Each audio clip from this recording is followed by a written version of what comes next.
Welcome to this keyboard tutorial for the song Ancient Gates by Brooke Ligertwood. The song is in the key of D at 95 beats per minute.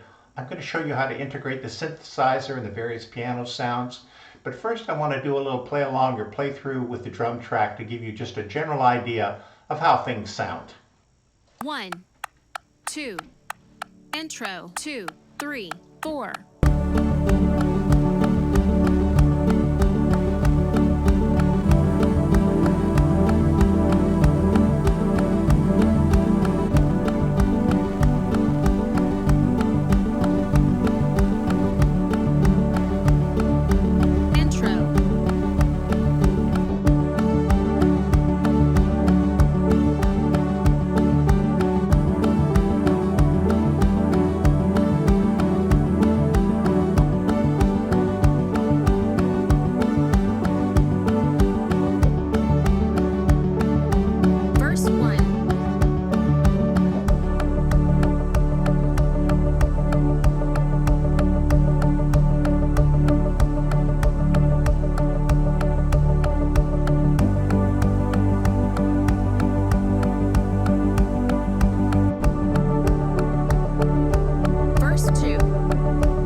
were a couple small flubs there that I'll explain when we go into the main part of the tutorial.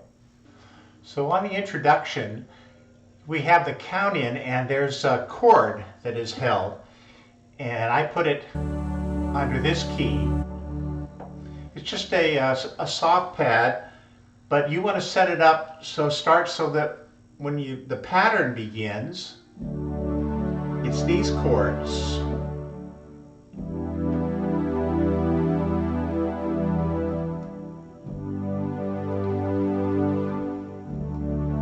So D, E minor 7th, G, and back. And we use the chord trigger or the chord function for the MIDI effects, put it under these notes here. And then in addition, we have sort of a pulsating thing, which you set up using the envelope of whatever your synthesizer is, so it has those oscillations up and down with the amplitude. It's just an envelope. And then there's a sort of a growly bass that's put on these keys.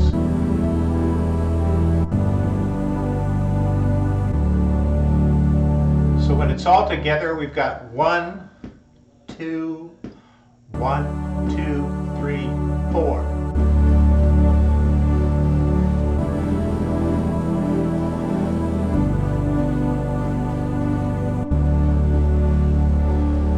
An additional key riff on that intro is actually played on the electric guitar with a palm muted octave pedal and a quarter or a dotted eighth note delay. This I added it because it's just such a key part. Basically, it's these notes.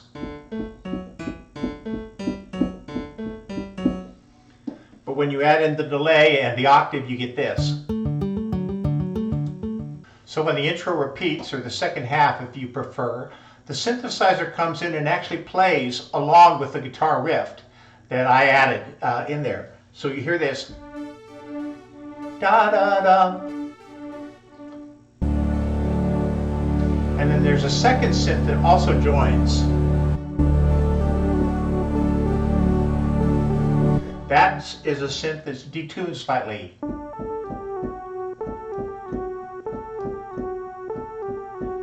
And it actually has a delay, hits this at the end. So altogether it's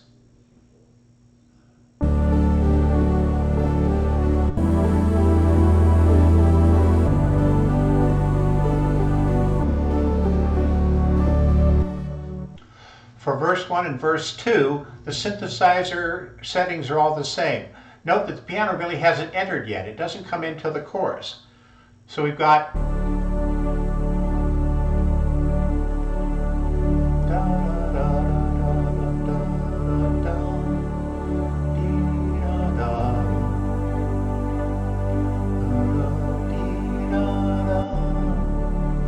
it'll repeat that for the second verse one more time. Again, the guitar part is just doing that palm muting and holding the notes. On the chorus, the piano comes in playing bass notes, and there's another new synthesizer arpeggiator. The previous synthesizers, the chords are the same. You've got that D, E minor 7,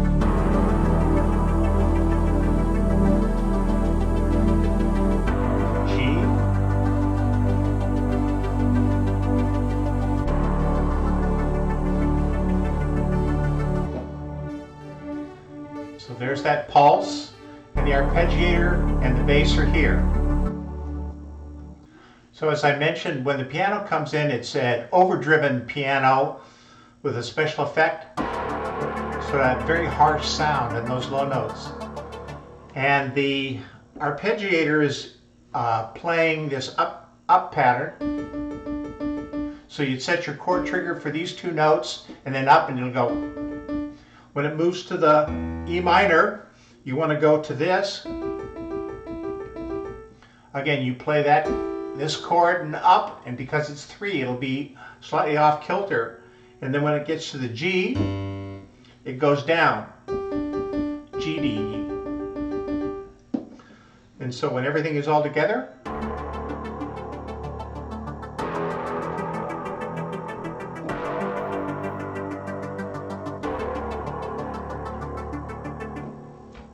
so the final element is the addition of that synthesizer that mimicked the guitar riff at the intro. And so when everything's all put together,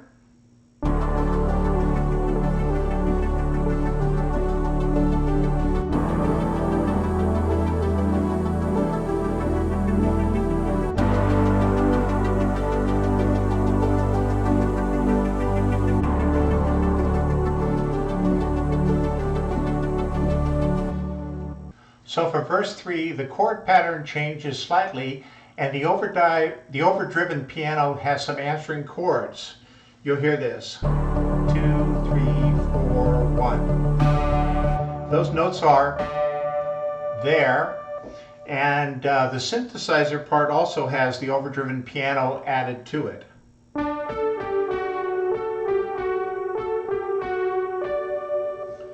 So the whole pattern is 2, 3, 4, 1, 2, 3, 4, 1.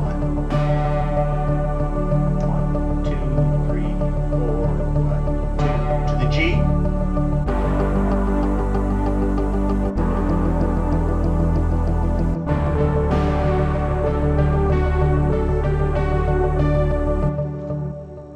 On verse 4, the chord pattern again changes.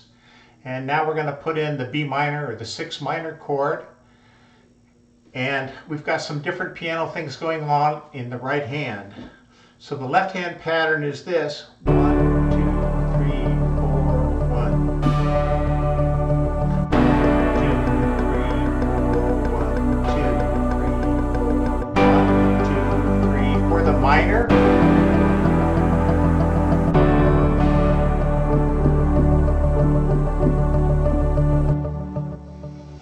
And our right hand is going to, on these chords, we're going to reinforce it here. So that's those octaves on that D, the minor.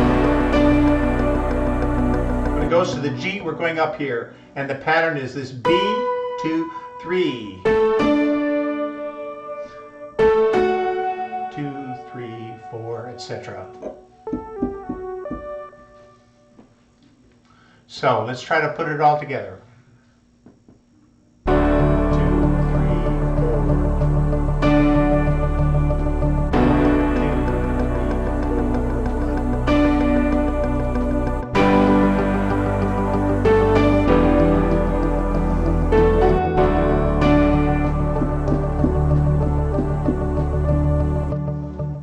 So next we have a repeat of chorus 1 and then chorus 2, which has the same chord patterns, but we've added some additional piano reinforcements. You hear that, which is this sort of this big piano chord here. And you'll hear this. So you hear that. So you put that note pattern, if you have the omnisphere arpeggiator, under this D. And then the most different part is now we have a little counter melody in our right hand that goes along with the chorus. And it goes this way.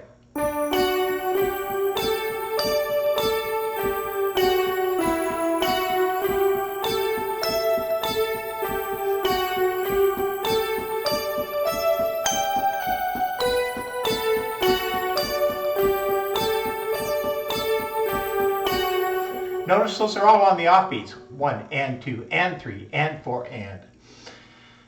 And so if we try to put it all together, it's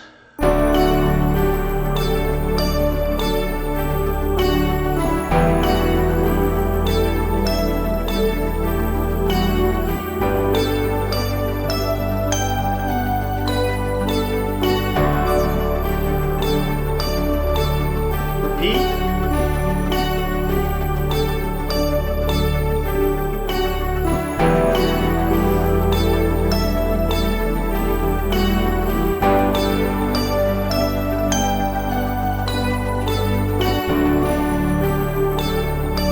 Slightly different at the end, it goes down. instead of up.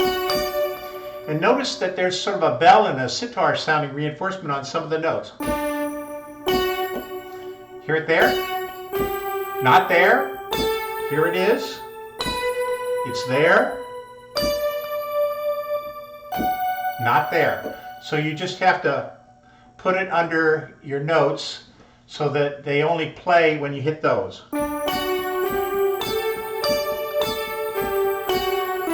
Etc. The bridges are a similar chord pattern that sort of walks up and down the scale, but it's all over this D pedal tone in the piano and the synth bass. If you want to call it a D, there's an E minor 7 over D, the D again, but the F sharp is on top, so it's like a second inversion. When we get here, the G is on top of that E minor 7.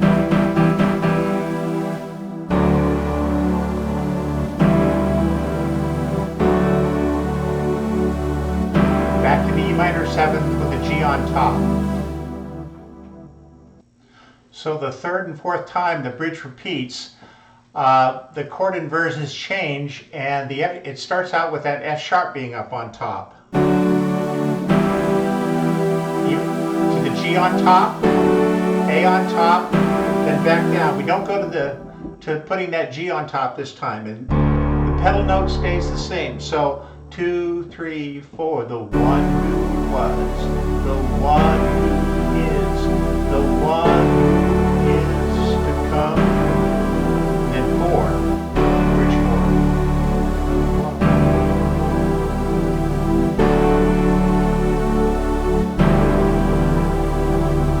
And you notice the synthesizer voice has changed somewhat. There's a little harsher saw or super saw kind of synthesizer chord in there.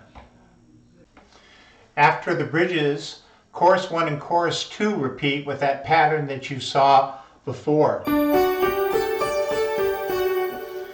The only difference is that now there's an additional synthesizer way up high, if you can hear it.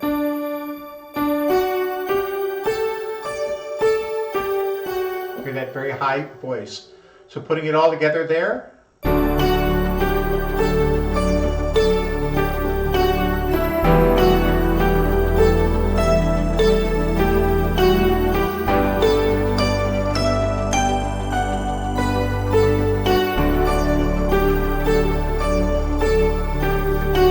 That'll repeat. Next we have a couple of down bridges to end the song. Interestingly enough, the chord pattern is the same up and down.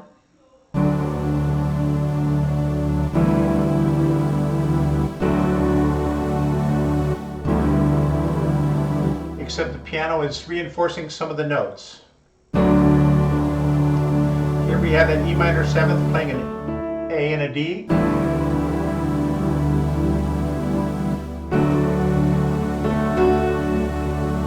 And here, the G is in our right hand, so we've got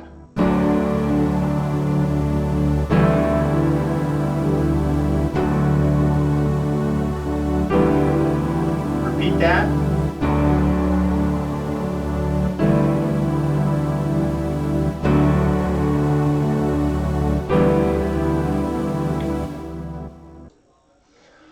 The song ends with kind of a change in the chords, which I think is kind of interesting.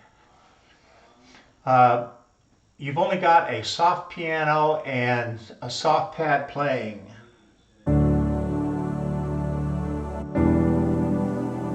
And instead of that F sharp, we've got this. Sort of an F6th chord.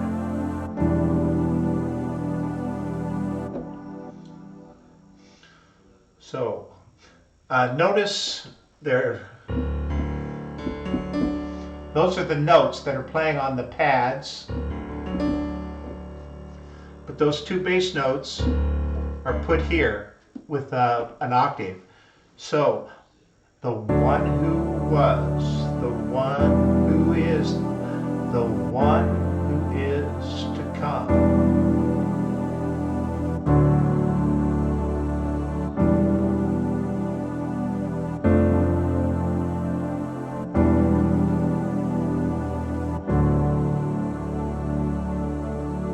And there you have it.